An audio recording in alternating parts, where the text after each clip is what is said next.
तो लोगों ने मुझे गालियां देनी शुरू कर दी।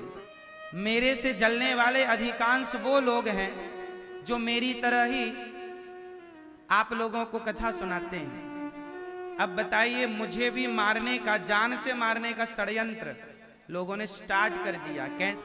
और तो सब ठीक है, मुझे जान से मारने का भी षड्यंत्र चालू हो गया। अब सोचिए, बताइए मैं कौन सा, मेरे बुरे काम आप लोग गिनाइए, मैं कौन से बुरे काम करता हूं। कथा बहुत कुछ सिखाती है, भागवत जीना सिखाती है। भागवत जी सब कुछ सिखा देंगी, कोई सीखना चाहे तो। हाँ, कोई ना सीखना चाहे तो मूर्ख हृदय न चेत, जो गुरु मिलही, जो गुरु मिलही विरंची सम। ब्रह्मा भी किसी को समझाएं और उसकी वो मूर्ख ही, मूर्ख हृदय न चेत। मूर्ख को ब्रह्मा भी समझाएं, उसे समझ में आने वाला नहीं। इसलिए समझाया भी उसे जाए जो समझे, जो समझे ही ना उसे हम क्या समझाएं। क्यों मैया? आप लोग समझते हैं, ये दास समझा देता है। जो लोग समझना ही नहीं चाहते, उन्हें हम क्या समझाएं और कैसे समझाएं।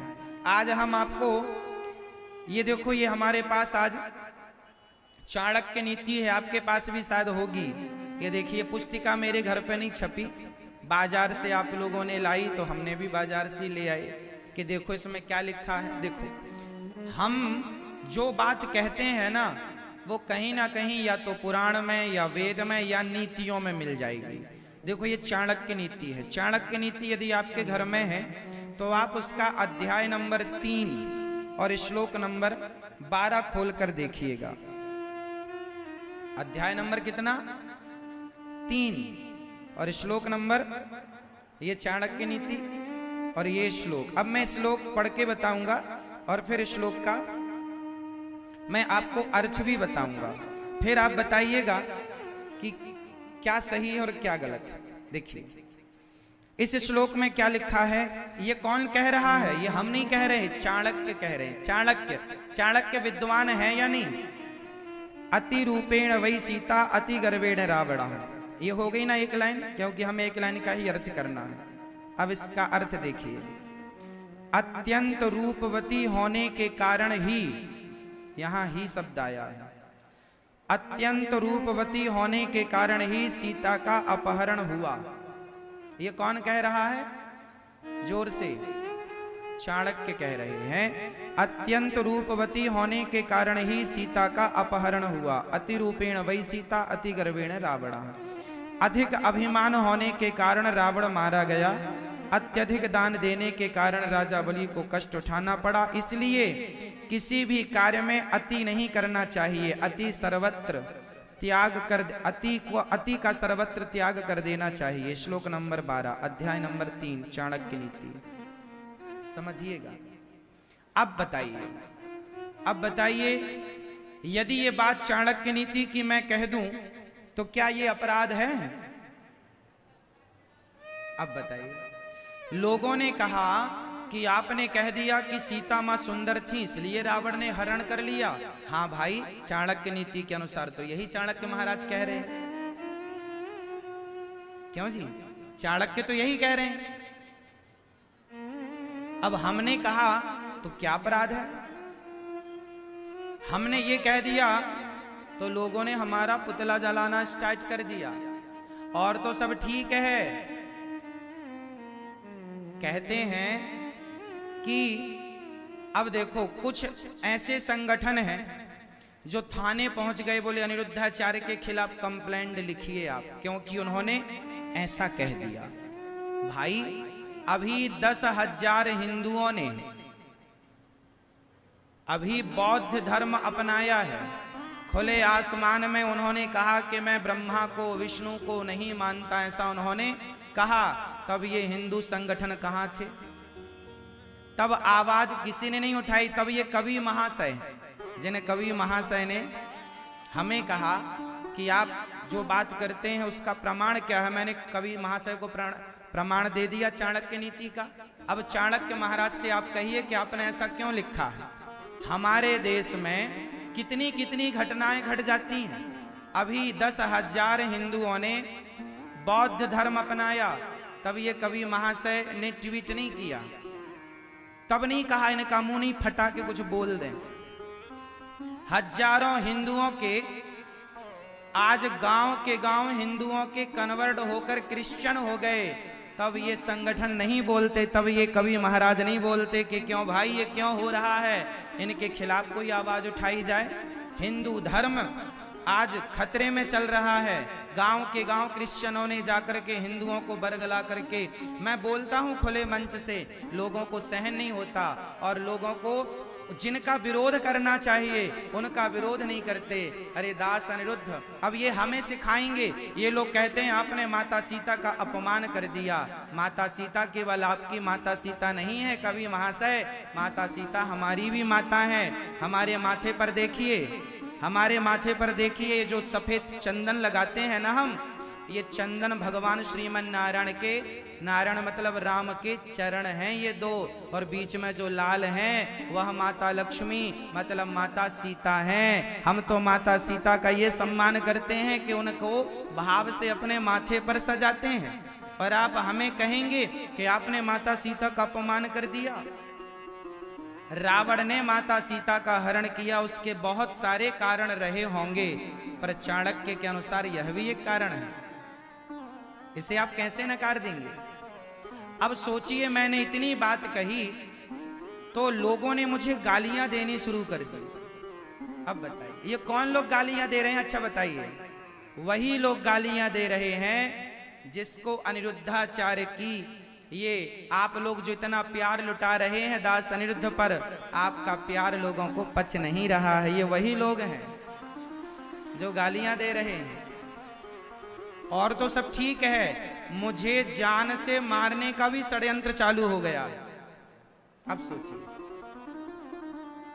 ऐसे ऐसे लोग समाज में हैं। हमारे देश में एक महान व्यक्ति हुए हैं, राजीव दीक्षित जी। सुना है कभी आपने उनके बारे में? राजीव दीक्षित जी ने निष्काम भाव से देश की सेवा की है, अपनी वाणी से खूब जगाया था लोगों को, लेकिन लोगों ने उनको जहर देकर मार दिया था। क्यों? क्योंकि वो अच्छा कार्य कर रहे थे। आप कभी उनकी वीडियो YouTube पर देख लेना, राजीव दीक्षित जी खूब मिल जाएंगे, लेकिन उन्हें जान से इसलिए मार दिया गया क्योंकि वो समाज के लिए, देश के लिए अच्छा कार्य कर रहे थे। ये दास अनिरुद्ध आज समाज में, बताइए, मैं कवि महाशय से पूछ रहा हूं कि आपकी कविताओं से कितने लोगों के जीवन में परिवर्तन हुआ, और ये दास अनिरुद्धाचार्य की कथाओं से लाखों लोगों ने तो शराब और मांस छोड़कर अपना उत्तम जीवन जीने लग गए हैं। आपकी वाणी में प्रभाव नहीं है तो उसका मैं जिम्मेदार हूं क्या? आप मेरे, जो जहां मैं गलत नहीं हूं, मैं प्रमाण दे रहा हूं, जहां मैं गलत नहीं हूं वहां भी आपने मुझे गलत सिद्ध कर दिया कि आपने ये कह दिया कि माता सीता अति सुंदर थी। भाई मैं कहां कह रहा हूं, चाणक्य कह रहे हैं। अब आप कहेंगे कि जी मैं चाणक्य नीति को नहीं मानता, तो आप महाशय तो रामायण के उत्तरकांड को भी नहीं मानते। फिर तो बात ऐसी हो गई कि आप अपने मन मन का मान लेंगे, जो आपके हिसाब का है, जो आपके हिसाब का नहीं है वो आप मानेंगे नहीं। रामायण में एक चौपाई है सुंदरकांड में, नीति विरोध न मारे दूता। विभीषण जी रावण से कह रहे हैं, जब रावण ने हनुमान जी को मारने की बात की, किस बंदर को मार दो, तब विभीषण जी ने कहा रावण नीति विरोध न मारिया दूता। तो वहां विभीषण जी ने ये नहीं कहा कि शास्त्र विरोध न मारिया दूता, नीति विरोध मतलब नीतियों का भी महत्व है, वेदों का अपना महत्व है, पुराणों का अपना महत्व है, पर नीतियों की भी बात प्रमाणित मानी जाती है। अब कोई कहे मैं नीतियां नहीं मानता, तो विदुर नीति भी प्रमाणित है। चाणक्य नीति कोई चाणक्य ऐरे गहरे नत्थु खैरे थोड़ी हुए हैं। चाणक्य वही है, इतिहास से चाणक्य का नाम हटा नहीं सकता कोई। बहुत बड़ा योगदान है चाणक्य का।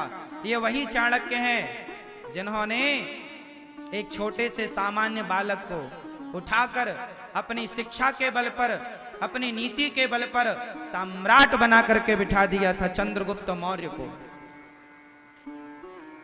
ऐसे महान व्यक्ति की बात आप कैसे नहीं मानते? इसलिए लोगों का काम है साहब गालियां देना। अब बताइए, समाज में जो लोग अच्छा काम करें, बताइए मैं कौन सा, मेरे बुरे काम आप लोग गिनाइए, मैं कौन से बुरे काम करता हूं? वृद्ध माताओं की सेवा करता हूं, कभी महाशय चरण दबाता हूं रोज। आज जब मैं अपनी माँ के चरण दबाने गया तो मेरी कुछ माताएं रोने लग गई, बोली बेटा मुझे रात भर नींद नहीं आई। मैंने कहा माँ क्या हो गया? बोले वो कोई हैं, वो आपके बारे में कह रहे थे कि आप माताओं का सम्मान नहीं करते। मैंने कहा माँ कोई बात नहीं, जो कहता है कहता रहे, मैं माताओं का कितना सब, जिस माँ ने, अरे इस भारत में तो लगभग जिस माँ ने हमें जन्म दिया है लगभग लोग उसी माँ का सम्मान करते हैं। बहुत कम लोग आप लोगों की तरह ऐसे हैं जो अन्य माँओं का भी आदर करते हैं। पर ये दास यहाँ 260 माताएं हैं और 1000 माताओं की सेवा की व्यवस्था चल रही है। ये दास अनिरुद्ध सेवा करता है। ये दास अनिरुद्ध द्वार पे आए अतिथि को, पूरे भारत में 5वें नंबर की रसोई है, माताओं की सेवा की व्यवस्था चल रही है। ये दास अनिरुद्ध सेवा करता है। ये दास अनिरुद्ध द्वार पे आए अतिथि को, पूरे भारत में 5वें नंबर की रसोई है। सारी दुनिया इस बात को देख रही है। हजारों लोग यहाँ आके निःशुल्क भोजन करते हैं। लोगों की आंखें फटी रह जाती हैं ऐसे जलने वालों की कि ये सारा काम हो कैसे रहा है। कौन समझाए कवि महाशय, ये भगवान की कृपा से हो रहा है। ये भगवान की किससे हो रहा है? अब बताइए, कोई सामान्य लोग ईर्ष्या रखे, जलन रखे तो समझ में भी आता है। अच्छा, मुझसे जलने वाले अधिकतर मेरे ही फील्ड के लोग हैं। फील्ड मतलब समझ रहे हैं आप लोग? फील्ड मतलब समझ रहे हैं? मेरे से जलने वाले अधिकांश वो लोग हैं जो मेरी तरह ही आप लोगों को कथा सुनाते हैं। परंतु ये दास अनिरुद्ध केवल कथा सुनाता है और कथा सुनाकर जो भी आप सहयोग करते हैं उनसे सेवा होती है। ये दास अनिरुद्ध निष्काम और निष्कपट भाव से सेवा करता है। अब सेवा करने वाला, यदि मैंने सेवा करके कोई गुनाह किया है तो मैं तो कहता हूं कि छिप छिप के मारने से क्या, आओ सामने मुझे मार कर चले जाओ, मैं तो सामने भी खड़ा हूं। मैं कोई छिप के थोड़ी रहता हूं, मैं दिन भर पब्लिक के बीच में रहता हूं। अब बताइए, मुझे भी मारने का, जान से मारने का षड्यंत्र लोगों ने स्टार्ट कर दिया। कैसे से मार डालें? क्यों मार डालें? क्योंकि हमसे आगे चला गया, इसलिए मार डालो इसे। ये मानसिकता है समाज की। खुद अच्छा काम करते नहीं, कोई अच्छा करता है तो करने देना नहीं। अच्छाइयों में भी, अरे मैंने कोई गलत बात कही होती तो मुझे भी अच्छा लगता क्षमा मांगने में, पर जिस बात को, जो मैंने गलती की ही नहीं, उसकी क्षमा याचना भी मैं किस बात की मान लूं? बताइए बताइए। अब संसार में आप कहते हैं, आप लोग सवाल करते हो मेरी माँ, महाराज जी हम तो सबके साथ अच्छा करते हैं, हमारे साथ बुरा होता है। ये संसार की रीत ही है। आप अच्छा करिए तो भला, लोगों का काम ही है आपके पांव पकड़ पकड़ के खींचना। यही संसार है, यही संसार है। अच्छा करिए, आप 1 लाख अच्छा करिए, पर फिर भी आपके साथ लोग, कुछ लोग जो आपसे ईर्ष्या रखते हैं, कुछ लोग जो आपसे घृणा करते हैं, जो आपकी तरक्की को पचा नहीं पा रहे हैं, वह आपके साथ नाना प्रकार के षड्यंत्र करने को तैयार हैं। ये दास अनिरुद्ध, गौरी गोपाल जी की रसोई चलती है साहब। पहले वृंदावन में क्या होता था, जो विद्यार्थी बाहर से पढ़ने आया करते थे तो उन्हें आश्रमों में झाड़ू पोंछा बर्तन करना पड़ता था। काम वाली बाई की तरह काम कराया जाता था उन बच्चों से, क्योंकि उन्हें वो लोग रहने की जगह देते थे और खाने को 2 वक्त की रोटी देते थे। तो बच्चे वहां रह करके उनके काम करते थे। इसलिए मैं भी जब वृंदावन पढ़ने आया तो आश्रमों का ये नियम है और ये करना भी चाहिए, कोई आपत्ति नहीं। मुझे भी ज्ञात है कि मैंने भी आश्रम में झाड़ू पोंछा मैंने भी किया है। मैंने भी 100-100 लोगों के लिए, 200-200 लोगों के लिए रोटियां बनाई हैं। तो आश्रमों में काम करना पड़ता था। उससे क्या होता था, कई बार बच्चे पढ़ने बैठे हैं तभी आश्रम वालों ने कहा चलो ये काम कर लो, पढ़ाई में डिस्टर्ब होता था। पर ये दास अनिरुद्ध ने क्या किया, मुझे पता है, मैं उस स्ट्रगल से गुजरा हूं, मुझे झाड़ू पोंछा करना पड़ा है पढ़ने के लिए आश्रमों में। तो मैंने सोचा कि आज ईश्वर ने यदि सामर्थ्य बना दिया है तो वृंदावन में जितने विद्यार्थी रहते हैं, मैंने कहा कि आप पढ़ाई में मन लगाओ, आपके दोनों टाइम के खाने की व्यवस्था ये दास अनिरुद्ध करेगा। हजारों विद्यार्थियों का यहाँ निःशुल्क भोजन होता है। और वृंदावन में बच्चे अब एक कमरा ले लेते हैं किराए से, जिसमें 4-6 बच्चे रह लेते हैं। तो थोड़ा थोड़ा 100-100 रुपए 4 लोगों ने जोड़ लिया, 400 रुपए हो गए, या 200-200 करके 800 हो गए। तो किराया दे करके वो अपना पढ़ाई करते हैं, झाड़ू पोंछा और दूसरों की मार से बच जाते हैं। क्योंकि शोषण होता है बच्चों का, हर गरीब आदमी का शोषण होता है, ये याद रखिएगा। ये वृंदावन में भी उन विद्यार्थियों का शोषण हुआ है, मैं भी उसमें एक विद्यार्थी हूं। यहां रहने के लिए झाड़ू पोंछा करना ही पड़ेगा। कई आश्रमधारी तो अपने पांव दबाते हैं मन लगाकर, तेल लगाओ पांव में तब रोटी देंगे तुम्हें। लेकिन अब विद्यार्थी यहाँ कर भोजन करता है और जाकर के किराए से अपना रह के गुरुजनों के पास पढ़ता है। अब पांव दबाने वाला कोई नहीं है, तो वो लोग भी जल रहे हैं कि अब हमारे पांव दबाने वाले नहीं बचे। बहुत लोगों की जलन है, बहुत लोगों की बहुत कुछ हो रहा है।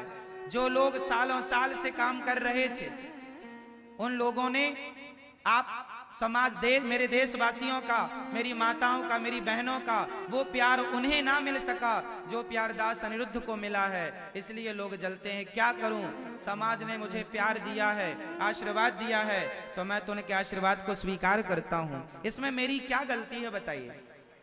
आप लोग मुझे प्यार करते हैं। अब वृंदावन में जितनी भीड़ गौरी गोपाल आश्रम में होती है, किसी आश्रम में इतनी नहीं होती। ये देखकर लोग जलते हैं कि वहां इतनी भीड़ क्यों होती है। अरे यहां ये दास सेवा करता है तो लोग, आप लोग प्यार देने आते हैं। मैं किसी के साथ कोई किसी के जेब में हाथ डाल के कोई पैसा थोड़ी चुराता हूं। मैं तो सेवा करता हूं और सेवा करने वाले को आशीर्वाद देने आप लोग आते हैं। ये दास अनिरुद्ध ही एक ऐसा वक्ता है कि लौता जो व्यासपीठ से पूरे देश को निमंत्रण देता है, कभी वृंदावन आना तो भोजन करने गौरी गोपाल जी की रसोई में आना। दान कितने लोगों ने नहीं लिया ये बताइए। ये सब मुझे आज बोलना पड़ रहा है। दान कितने लोगों ने नहीं लिया, लेकिन लेकर उसका उपयोग क्या किया है। कितने लोगों ने अन्य क्षेत्र चलाया। मैं तो चलो आज का बच्चा हूं, 2 साल 4 साल से आप लोग मुझे जान रहे हैं। यही तो लोगों को पच नहीं रहा कि 2 साल से आया बच्चा 4 साल से सब लोग जान गए उसे, वो सब सेवा कर रहा। आप तो 20 साल से हो, आप तो 10 साल से काम कर रहे हो, दान ले रहे हो, पैसा कमा रहे हो। कितनी सेवा की आपने। और मैं सेवा करता हूं तो तुम्हें देखा नहीं जा रहा। तो मैं सेवा कर रहा हूं, इसलिए मुझे देश का प्यार मिल रहा है। आप भी सेवा करेंगे तो आपको भी मिलेगा। जलने से क्या पालेंगे। मुझे जान से मारने के षड्यंत्र को रचकर क्या प्राप्त कर लेंगे आप। इसलिए ये दास अनिरुद्ध केवल कहता नहीं है। इसलिए मैं हाथ जोड़ के निवेदन करता हूं, मेरी माँ कभी वृंदावन आना, जो दास अनिरुद्ध कहता है उसे आकर अपनी आंख से देखना। यहां माताएं रहती हैं मेरी, केवल कहता नहीं हूं। ये कितने लोग वृंदावन में ही, कितने लोग आपको ऐसे मिल जाएंगे जो ये कहते हैं, अरे अनिरुद्धाचार्य कहते हैं, करते थोड़ी हैं, क्योंकि उन्हें पच नहीं रहा। उनसे बोला करो, आप लोग आकर देख लो, हमने तो देखा है। आप बोल दिया करो। आप में से कितने लोगों ने देखा है जो हम कह रहे हैं वो सत्य है या नहीं।